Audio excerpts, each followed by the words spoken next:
নমস্কার, আমি মিলিতা। মিলিতার রান্নায় আপনাদের প্রত্যেককে স্বাগত। সর্বপ্রথমে আপনাদের অসংখ্য ধন্যবাদ। আমার 100টা সাবস্ক্রাইবার্স হয়ে গেছে। যেভাবে আমার পাশে ছিলেন, আগামী দিনেও আমার পাশে থাকবেন, যাতে আমি নতুন নতুন রেসিপি নিয়ে আপনাদের কাছে আসতে পারি। আজকে আমার রান্নায় থাকছে পালক পনির। প্রথমে আমরা পালং শাক সেদ্ধ করে নেব। তার জন্য কড়াই বসিয়ে দিয়েছি এবং তাতে দিয়ে দিয়েছি পরিমাণ মতন জল। এবার পালং শাকটা খুব ছোট করে কাটিনি, একটু বড় বড় করে টুকরো করে নিয়েছি, সেটা জলের মধ্যে দিয়ে দেব।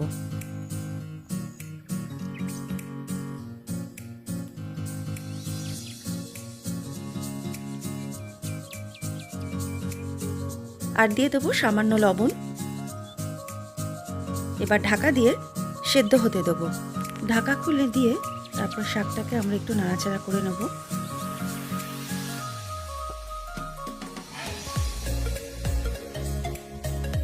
বেশ ভালোভাবে সিদ্ধ হয়ে এসেছে।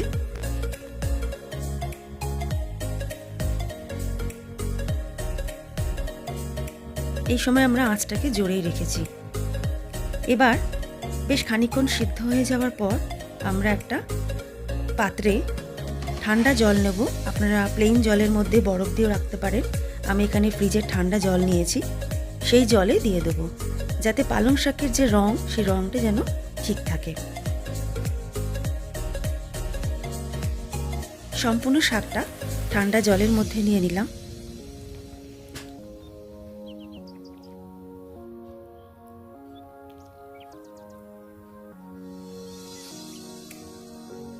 কিছুক্ষণ পর ঠান্ডা হয়ে গেলে শাকটা আমরা জল থেকে তুলে নিয়ে মিক্সার গ্রাইন্ডারে দিয়ে দেব।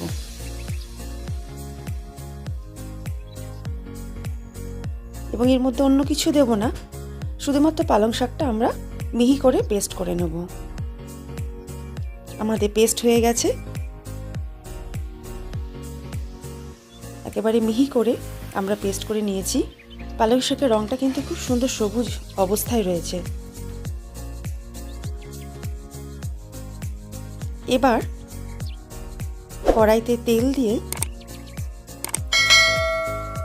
আপনারা যে কোনো তেল ব্যবহার করতে পারেন।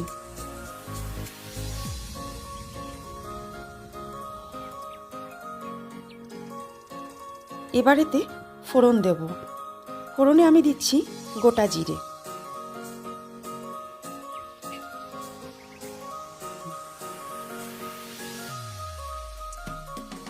খুব ভালোভাবে গোটা জিরেটা আমি তেলের মধ্যে ভেজে নিচ্ছি। ভাজা হয়ে গেলে এতে দিয়ে দিচ্ছি একটা বড় সাইজের পেঁয়াজ কুচি। পেঁয়াজটা খুব ভালোভাবে ভেজে নেব। বেশ খানিকটা লাল লাল হয়ে আসবে।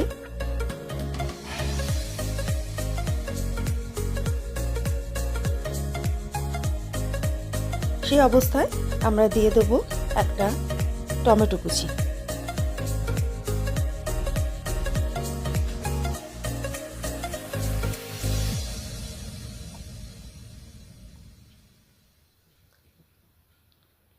দিলাম সামান্য লবণ,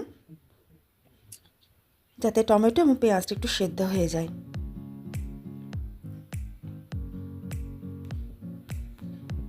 এবার দিয়ে দিচ্ছি 1 চামচ আদা রসুন বাটা।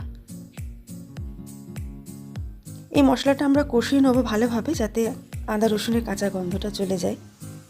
আমি এখানে একটু জল ব্যবহার করিনি। আর আঁচটাকে একদম কমিয়ে দিয়ে মশলাটাকে একটু ভাজা ভাজা করে নেব। আর এর মধ্যে দেব গোলমরিচের গুঁড়ো 1 চামচ মতন, ছোট চামচের 1 চামচ গোলমরিচ গুঁড়ো দিলাম।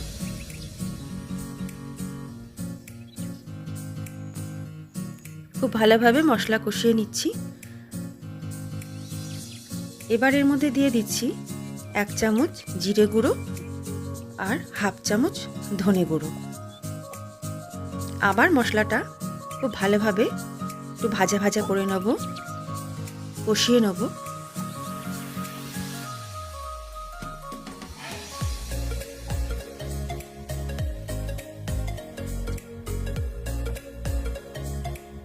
দিলাম হাফ চামচ মতন চিনি।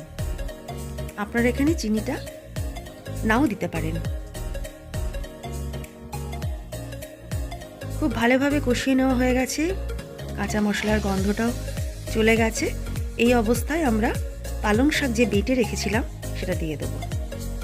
দেওয়ার পরে খুব ভালোভাবে মশলার সাথে পালং শাকটা নাড়াচাড়া করব।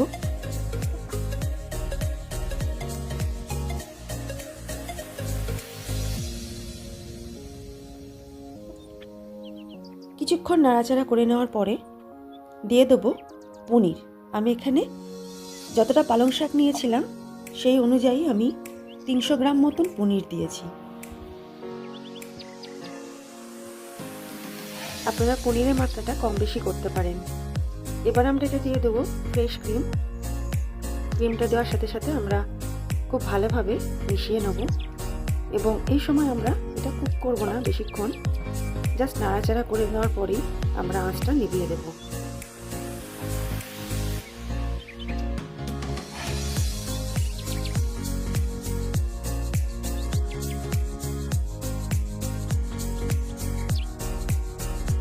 আমি একটা হাতা নিয়েছি, তাতে হাতাটা গরম করে দিয়েছি মাখন।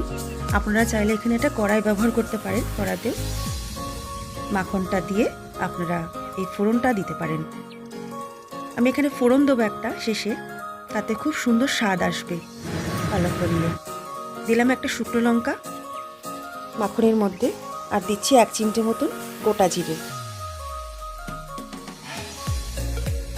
শুকনো লঙ্কা এবং গোটা জিরেটা একটু ভাজা ভাজা হয়ে এলে এতে দিয়ে দেবো অল্প সামান্য রসুন। রসুনটা ভাজা হয়ে গেলে দিয়ে দিচ্ছি 1 চিমটে মতন লাল লঙ্কার গুঁড়ো। এবার সম্পূর্ণটা ভাজা হয়ে গেলে দিয়ে দেবো তরকারির উপর। দেওয়ার পর খুব ভালোভাবে আবার সম্পূর্ণটা মিশিয়ে নেব।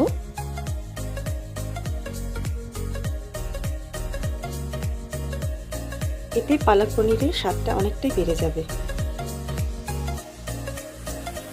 তৈরি আমাদের পালক পনির। গরম ভাতের সাথে পরিবেশন করুন। আমার এই রেসিপি আপনাদের কেমন লাগলো অবশ্যই আমাকে কমেন্টে জানাবেন, আর আমার এই ভিডিওগুলো অবশ্যই লাইক এবং শেয়ার করবেন। সকলে ভালো থাকুন, সুস্থ থাকুন। ধন্যবাদ।